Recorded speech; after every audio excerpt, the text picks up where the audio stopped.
नमस्कार, मैं हूं ग्वालियर से संतोष सिंह और इंडिया न्यूज के डिजिटल प्लेटफॉर्म पर आपका स्वागत है। आज बात करेंगे लोकसभा चुनाव की। लोकसभा चुनाव में ग्वालियर अंचल के आसपास के जो इलाके हैं वहां अक्सर जो इंटर स्टेट बदमाश है चुनाव के दौरान गतिविधियां कर जाते हैं, उसके बाद पुलिस उनको ढूंढती रह जाती है। लेकिन इन सब चीजों से रोकने के लिए ग्वालियर पुलिस ने ग्वालियर अंचल से जुड़े हुए राजस्थान है और उत्तर प्रदेश का जो बॉर्डर है यानी कि झांसी और धौलपुर पुलिस के साथ लगातार संपर्क कर रहे हैं। अगर आज बात की जाए तो आज ग्वालियर जिले के जो आईजी हैं, ग्वालियर जोन के जो आईजी हैं अरविंद सक्सेना जी, आज इन्होंने झांसी में जाकर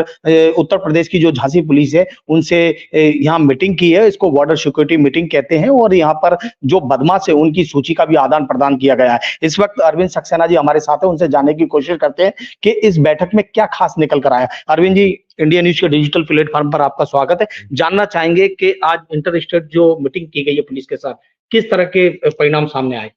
देखिए, आगामी लोकसभा चुनाव को दृष्टिगत रखते हुए जो माननीय इलेक्शन कमीशन ऑफ इंडिया है, उन्हें निर्देश जारी किए हैं कि जो इंटर स्टेट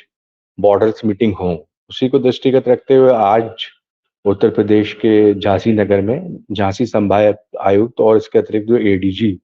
पुलिस कानपुर हैं, उन्होंने जो एक बॉर्डर मीटिंग का आयोजन किया गया था, जिसमें इंटर स्टेट बॉर्डर मीटिंग के तहत चंबल जोन, ग्वालियर जोन और इसके अतिरिक्त सागर जोन के सभी वरिष्ठ अधिकारी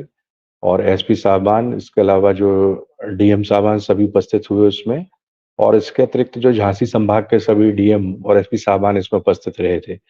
और इसमें हम लोगों की बड़ी विस्तृत चर्चा हुई और इसमें विशेषकर इन बिंदुओं पे चर्चा हुई कि जो ऐसे इंटर स्टेट बॉर्डर्स के बीच हमारे जो पॉइंट्स या रूट्स हैं, जिन पर हमको चेकिंग लगाना अनिवार्य है, जिससे हम नारकोटिक्स, साइकोट्रोपिक सब्सटेंसेस, इसके अतिरिक्त जो है इलीगल लिक्विर, इसका मूवमेंट रोक पाएँ, बदमाशों का मूवमेंट रोक पाएँ। इसके अलावा चुनाव को प्रभावित करने वाली नकदी और फ्रीबीज़ हैं, उनको रोक पाएँ। तो ऐसे रूट्स पे विस्तृत चर्चा पूरी हम लोगों ने की है। इसके अतिरिक्त बहुत से जो नॉन बेलेबल वॉलंटीज़ हैं, जो उनके इलाके के हमारे इलाके में रह रहे हैं और जो हमारे इलाके के उनके इलाके में रह रहे हैं। इस संबंध में भी जो है हमारे ग्वालियर, चंबल और सागर संभागों के पुलिस अधिकारियों और डीएम साहबों ने वहाँ के जो झांसी संभाग के जो विभिन्न जिले के एसपी और डीएम साहबान से हैं, पूरा एक-एक पॉइंट जो है अच्छी तरीके से इंटरेक्शन करके क्लियर किया और किस प्रकार से समन्वय बनाकर हमको इन लोगों पे मजबूत शिकंजा कसना है, जिससे दोनों सरहदी इलाकों में, अलग-अलग प्रांतों में हमारे यहाँ किसी भी किस्म से चुनाव में विघ्न ना पड़े, इसको सुनिश्चित करने के दृष्टिकोण से पूरी कार्य योजना तैयार की गई है। इसके अतिरिक्त हम लोगों ने इस विषय पे भी पूरी चर्चा की कि किस प्रकार से हमको जो लिक्विर की दुकानें वगैरह हैं, वो बंद रखनी है और किस प्रकार से हम लोगों के यहाँ जैसे डेट्स अलग हैं। हमारे जो ग्वालियर हुआ और इसके अतिरिक्त चंबल संभाग में जो जिले हैं, वो ऐसी पार्लियामेंट्री कॉन्स्टिट्यूएंसी को कवर कर रहे हैं जहाँ 7 मई को चुनाव है। जो झांसी पार्टिकुलरली पार्लियामेंट्री कॉन्स्टिट्यूएंसी है, जिसमें ललितपुर जिला भी शामिल है उनका, वहाँ पे 20 मई को है। तो हम लोगों ने ये बताया कि यदि हमारे यहाँ भी मतदान हो जाता है, उसके पश्चात हम वैसी ही व्यवस्था लगाए रखेंगे जैसा कि हमने अपने यहाँ मतदान के लिए लगाई है, मतलब सुदृढ़ व्यवस्था। और वैसा उन्होंने भी हमें पूरा एश्योर किया कि हम भी आपको 7 मई के पूर्व से ही ऐसी कड़ी व्यवस्था देंगे जो आप एक्सपेक्ट कर रहे हैं हमसे। तो इस प्रकार से ये बहुत ही अच्छा संवाद हुआ है और इस संवाद के दौरान जो हम लोगों ने 15 जनवरी को भी एक बैठक हुई थी, उसमें जो संवाद हुआ था, उसमें जो कार्य योजना बनी थी, उसमें जो कुछ अच्छे कैचेस हुए हैं, अलग-अलग जैसे लिक्विर के,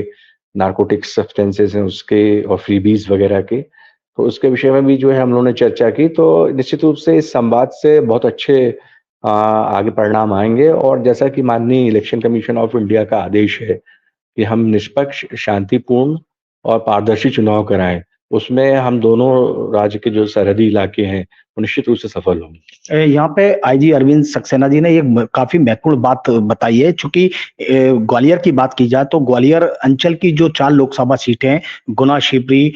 मुरैना और उसके अलावा ग्वालियर और भिंड, और बात मुरैना की जाए तो मुरैना राजस्थान का जो बॉर्डर है यानी कि मुरैना और धौलपुर का जो सीमाएं मिली हुई हैं वो राजस्थान में धौलपुर आता है और मुरैना मध्य प्रदेश में आता है। इसके अलावा झांसी की बात की जाए तो झांसी उत्तर प्रदेश में आता है, चूंकि मध्य प्रदेश से लगा हुआ है और ग्वालियर से काफी नजदीक है, या ये कह सकते हैं दतिया जिले से काफी नजदीक है। तो 7 मई को यहाँ पे मतदान होना है, लेकिन झांसी की बात की जाए तो 20 मई को मतदान होता है। लेकिन इन पुलिस अधिकारियों की जो मीटिंग हुई है, इन पुलिस अधिकारियों ने आपस में एक ज्वाइंट ऑपरेशन चलाया है कि इलेक्शन यहाँ पहले हो जाते हैं तो ये भी लगातार उसी तरह से, जब तक पूरी तरह से इलेक्शन खत्म नहीं हो जाते या मतदान नहीं हो जाता और उनकी गणना नहीं हो जाती, उसी रूप में यहाँ पे लगातार पुलिस अपनी सर्चिंग करेगी, अपनी कार्रवाई करेगी। उधर झांसी के भी पुलिस अधिकारियों ने आश्वासन दिया है कि वो भी जब तक इलेक्शन नहीं हो जाते तब तक पूरी मुस्तैदी के साथ ग्वालियर पुलिस के संपर्क में रहेगी और जो बॉर्डर सिक्योरिटी पे जो चेकिंग पॉइंट लगाए हैं वहां भी उनकी चेकिंग लगातार जारी रहेगी।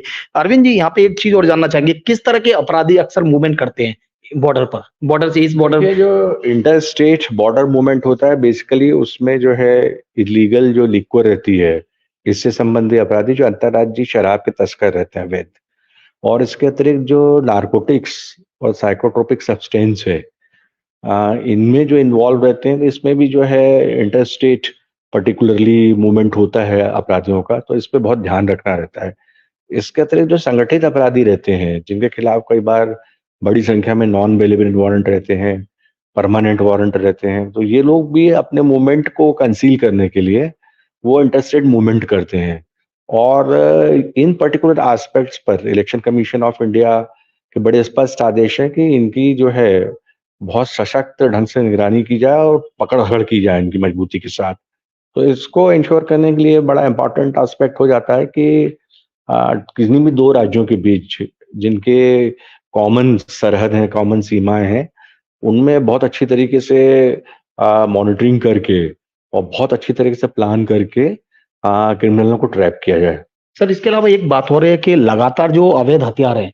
खासकर यूपी से ज्यादा मध्य प्रदेश में आते हैं। तो ऐसे, हालांकि आपने अच्छी कार्रवाई की यहाँ पर की है, यहाँ पे आपको बता देना चाहूंगा, जो लाइसेंसी हथियार हैं उनको जमा करने की जो तारीख दी गई थी प्रशासन द्वारा, पुलिस ने काफी महत्वपूर्ण भूमिका निभाई है। समय से पहले 100% हथियार यहाँ पे जमा करा दिए गए हैं। अब बात आती है अवैध हथियारों की, तो अवैध हथियारों के मामले में उत्तर प्रदेश कुख्यात है और वहां से कई बार छोटे मोटे जो जिले हैं वहां से ग्वालियर अंचल तक अवैध हथियार आ जाते हैं। सर, इनको रोकने के लिए किस तरह के प्रयास हैं? देखिए, मैं आज बहुत स्पष्ट करना चाहूंगा, जैसे ग्वालियर, शिवपुरी, मुरैना, भिंड सभी जिलों ने जो अवैध हथियार हैं, इसके विरुद्ध बहुत अच्छी कार्रवाई की है। और शिवपुरी, मुरैना, भिंड, यहाँ पे जो है अवैध हथियार की फैक्ट्री भी पकड़ी गई है। कई गैंग बच और इसमें बहुत स्पष्ट रूप से मैं कहना चाहूंगा कि अवैध हथियार यहाँ से भी जो है यूपी जा सकते हैं और वहां से भी यहाँ आ सकते हैं। ये एक ऐसा एस्पेक्ट रहता है कि जहाँ मैन्युफैक्चरर रहते हैं इसके, वो इसका किसी भी दिशा में मूवमेंट कर सकते हैं। तो दोनों राज्य हम लोग मतलब इस पर्टिकुलर प्लानिंग को अंजाम दे रहे हैं कि किसी भी किस्म के ऐसे इलीगल आर्म्स के मैन्युफैक्चरर या विक्रेता, यदि वो हमारे इलाके में उनके सक्रिय होते हैं या हमारे इलाके से उनके यहाँ के जाते हैं और सक्रिय होते हैं किसी प्रकार की आर्म्स जो अवैध हैं उसके सेल में, तो इनको हम लोग अच्छे तरीके से अपने जो इन्फॉर्मर्स के थ्रू इंफॉर्मेशन एक्सचेंज कर सकें और एक दूसरे को जो पर्टिकुलर इंफॉर्मेशन दे के इनको नैप कर सकें, इनको अच्छी तरीके से पकड़ सकें। तो कुल मिला के उद्देश्य यही है कि दोनों राज्यों के मध्य इस प्रकार से पूरा कोऑर्डिनेशन रहे, जिससे अवैध हथियार के जो सप्लायर हैं या मैन्युफैक्चरर हैं, उन पर पुलिस का पूर्ण रूप से शिकंजा रहे, संयुक्त रूप से। आज जो मीटिंग हुई है काफी सफल मीटिंग रही है। इसके अलावा क्या आगे भी इस तरह की मीटिंगें जारी रहेंगी, क्योंकि ये उत्तर प्रदेश के साथ होगी, अब राजस्थान के साथ, देखिए, क्योंकि पूर्व में आप मीटिंग कर चुके हैं वैसे तो? देखिए, मैं कहना चाहूंगा कि राजस्थान के साथ भी हम लोगों की बैठक हुई थी, जिसमें पर्टिकुलरली कोटा संभाग और उससे जो 10 जिले हमारे मध्य प्रदेश के टच करते हैं, उसके सभी एसपी और डीएम साहबान, हम लोग सब वरिष्ठ अधिकारीगण, बाकी जो है कमिश्नर साहबान वगैरह सब उपस्थित थे उसमें। और इसके अतिरिक्त इसके पूर्व भी जो है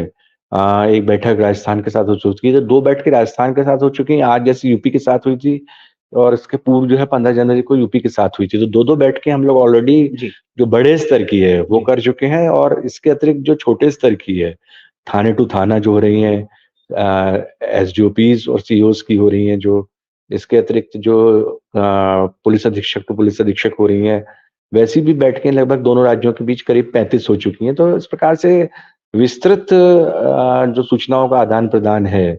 वो एक दूसरे से हमारे बदमाशों पुलिस के अधिकारीगण और डीएम साहबान कर रहे हैं। बदमाशों की सूची भी आदान-प्रदान हुई है? हाँ, बिल्कुल, इसमें जो हमारे स्टेट के ऐसे बदमाश, जो वहाँ शेल्टर लिए हैं, वहाँ के ऐसे बदमाश, जो वो हमारे यहाँ शेल्टर लिए हैं या छुपे हुए हैं, तो उनके पूरी सूचियाँ जो एक-दूसरे से मतलब एक्सचेंज कर ली गई हैं। इसके अतिरिक्त इसमें सफलताएँ भी मिली हैं कि वहाँ की पुलिस ने हमको पकड़ के दिए, यहाँ की पुलिस ने उनको पकड़ के दिए। जी। इस प्रकार से अच्छे रिजल्ट्स इसके सामने आ रहे हैं और आपस में जो समन्वय है, चूँकि हम लोगों का उद्देश्य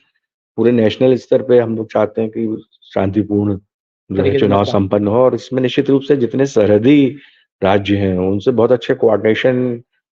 एक्सपेक्टेड सभी का रहता है और हम लोग का यही प्रयास है कि अच्छे से अच्छा कोऑर्डिनेशन